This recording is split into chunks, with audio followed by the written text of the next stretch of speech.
Hello friends, अगर मैं आपसे एक सवाल करूं कि इल्यूमिनाटी आखिर है क्या, तो आपका जवाब भी शायद कुछ इसी तरह का होगा। शैतान के साथ जुड़ गया। ये वो लोग होते हैं, अभी फिलहाल अगर कोई इल्यूमिनाटी से रिलेटेड है तो इसका सीधा मतलब यही जाता है कि वो कोई गलत चीज कर रहा है, उसने अपनी रूह शैतान को बेच दी है। लेकिन क्या आपको लगता है कि इल्यूमिनाटी कोई ऐसी चीज होगी जिसमें कोई भी आदमी जाकर अपनी आत्मा बेच सकता है और कोई भी आदमी इससे जुड़कर फेमस हो सकता है? आजकल लोगों का मानना ये है कि इल्यूमिनाटी में ज्वाइन होने से आप शॉर्टकट से बहुत ही अमीर और फेमस हो सकते हैं। तो आज हम इसी बारे में बात करने वाले हैं, तो वीडियो में बने रहिए। तो दुनिया में ये माना जाता है कि एक ऐसी सीक्रेट सोसाइटी है जो अमीर लोगों को और बिजनेसमैन को एक कठपुतली की तरह कंट्रोल कर रही है, जिसे हम कहते हैं the order of illuminati, in short illuminati. तो जो लोग सोच रहे हैं कि इल्यूमिनाटी आखिर है क्या, तो आइए कुछ समय पीछे चलते हैं। 1 मई 1776 जर्मनी के बवेरिया प्रांत में एडम वाइसॉप नाम के एक प्रोफेसर ने 4 कॉलेजेस के स्टूडेंट्स के साथ मिलकर एक सीक्रेट ग्रुप बनाया, जिसका नाम उन्होंने रखा परफेक्टिबलिस्ट, जिसका मतलब होता है वो लोग जो समाज में कुछ ऐसे बदलाव लाना चाहते हैं जिससे समाज परफेक्ट बन सके। क्योंकि ये ग्रुप उस समय के सोच और विचारधारा से बिल्कुल भी खुश नहीं था, क्योंकि उस समय हार्डकोर क्रिश्चियंस लोगों पर अपना नियंत्रण जमाते थे। ये लोग विज्ञान और क्रिटिकल थिंकिंग को दबाते थे, अंधविश्वास को बढ़ावा देकर। परफेक्टिबलिस्ट इस सिस्टम को ऑर्गेनाइज्ड रिलीजन कहते थे, यानी सोच समझकर सींचा हुआ धर्म लोगों पर अपना काबू पाने के लिए। और ये सही भी था, क्योंकि उस समय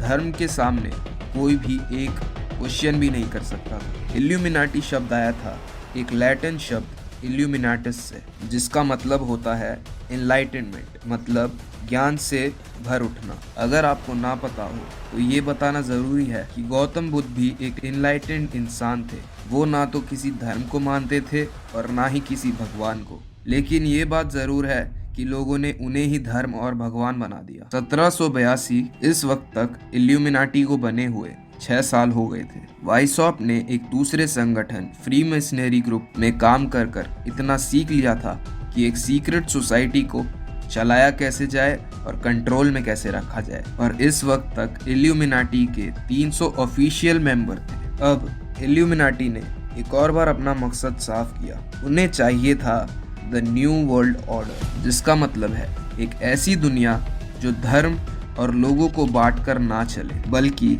एक ही ऑर्गेनाइजेशन के द्वारा चलाई जाए। और ये दुनिया इनलाइटेंड लोगों की हो, जो कि इंसानियत की तरक्की करा सके। और यही चीज़ पाने के लिए उस समय इल्यूमिनाटी बहुत ही अमीर और फेमस लोगों से अपने कॉन्टैक्ट बनाने लगे। अब इल्यूमिनाटी ने 3 हायरार्कीज बनाई, ये ध्यान में रखते हुए कि उनके ग्रुप के मेंबर्स कितने पुराने हैं। और ये 3 हायरार्कीज कुछ इस नाम से थी। पहला था नोविस, यानी नौसिखिए। दूसरा था मिनर्वल, यानी ज्ञानी।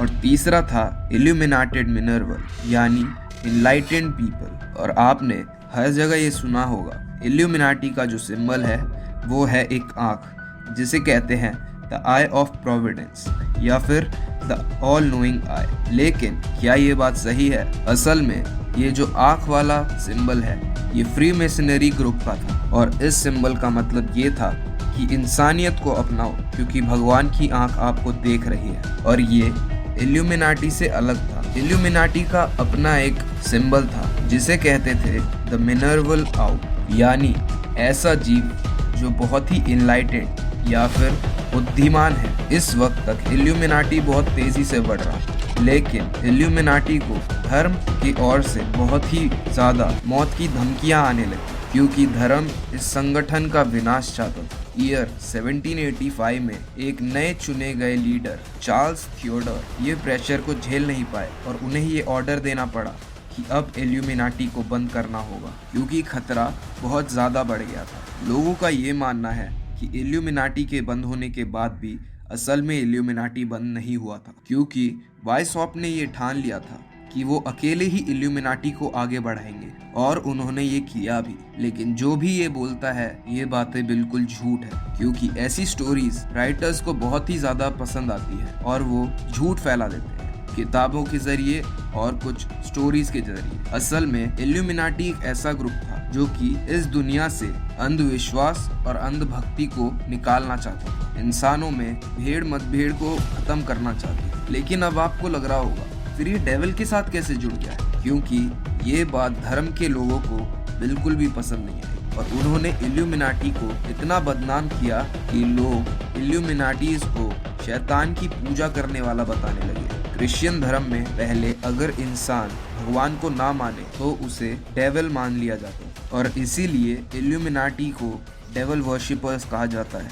इल्यूमिनाटी की सोच और गौतम बुद्ध की सोच में बहुत सारी सिमिलैरिटीज है, बस फर्क इतना है कि इल्यूमिनाटी पूरी दुनिया को बदलना चाहते थे और गौतम बुद्ध सिर्फ खुद को। लेकिन दोनों एनलाइटनमेंट में यकीन रखते थे। लेकिन फ्रेंड्स, आपने जो अब तक सुना है आपको वो कुछ अलग ही लग रहा होगा। आप खुद इल्यूमिनाटी की ऑफिशियल वेबसाइट चेक कर सकते हो, जो कि है illuminatiofficial.org, और रीड जरूर करिएगा कि वहाँ पर क्या लिखा है। इल्यूमिनाटी यहाँ पर कहता है कि इल्यूमिनाटी बस ये चाहता है कि लोग धर्म और पॉलिटिकल सोच को छोड़कर एक हो जाएं। इल्यूमिनाटी लोगों की डेवलपमेंट की बात करता है, वो भी साइंटिफिक चीजों के द्वारा, और यही बातें धर्म के लोगों को बिल्कुल पसंद नहीं आई थी और इसीलिए इल्यूमिनाटी बन गया था शैतान। और अब आप सोच सकते हैं कि इल्यूमिनाटी असल में क्या है और लोगों ने उसे क्या बना दिया है। आप सबकी क्या राय है इस टॉपिक के ऊपर कमेंट कर जरूर बताएं और चैनल को सब्सक्राइब जरूर करें।